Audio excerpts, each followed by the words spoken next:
ya Dewan Juri yang terhormat dan sekaligus rekan Cakrawala berpikir, kondisi daripada generasi muda saat ini yang memang masih belum bisa mumpuni.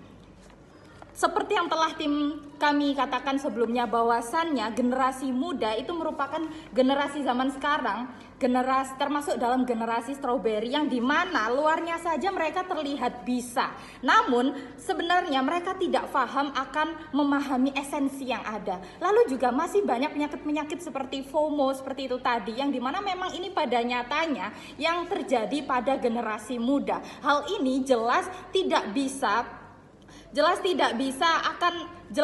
akan bisa melanjutkan diplomasi lingkungan secara terlaksana dengan baik. Sehingga Dewan Juri yang terhormat, kami akan menjelaskan mengapa hal ini buruk di sisi mereka. Karena memang generasi muda yang hidup di zaman globalisasi ini yang dipengaruhi dengan media sosial. Menurut riset CNN Indonesia mengatakan sebanyak 19,3% anak kecanduan internet. Hal ini mengakibatkan remaja zaman sekarang memang makin malas untuk diajak berpikir keras dan juga ingin bekerja dengan santai dan hanya ingin menikmati hidup. Lalu juga seperti yang tim kami katakan sebelumnya, adanya kasus FOMO yang dimana sikap ikut-ikutan, yang dimana mereka tidak paham betul apa esensinya dari diplomasi lingkungan ini. Menurut jurnal Undip, sekitar 64,6% loh ini generasi muda yang mengalami FOMO,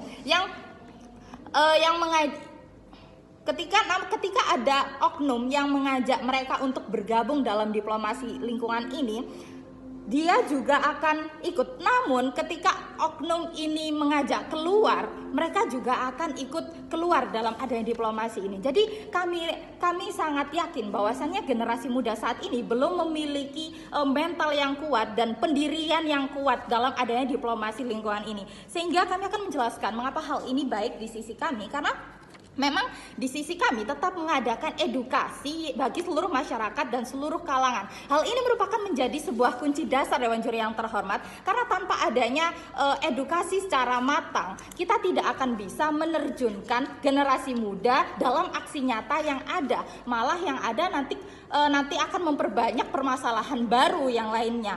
Dengan di sisi kami dengan mekanisme menekankan pada generasi muda agar kebijakan yang telah diatur dalam pemerintah, meskipun generasi Z sangat inovatif, namun kondisi saat ini yang memang perlu diperhatikan, seperti yang ditunjukkan oleh riset bahwa generasi Z memang belum betul-betul siap bila berpartisipasi dalam diplomasi lingkungan yang ada.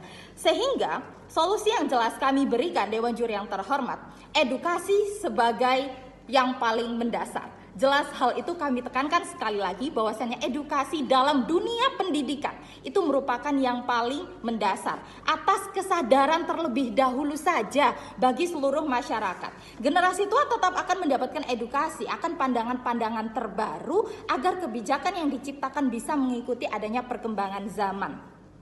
Dan di sisi kami tetap lebih menekankan pada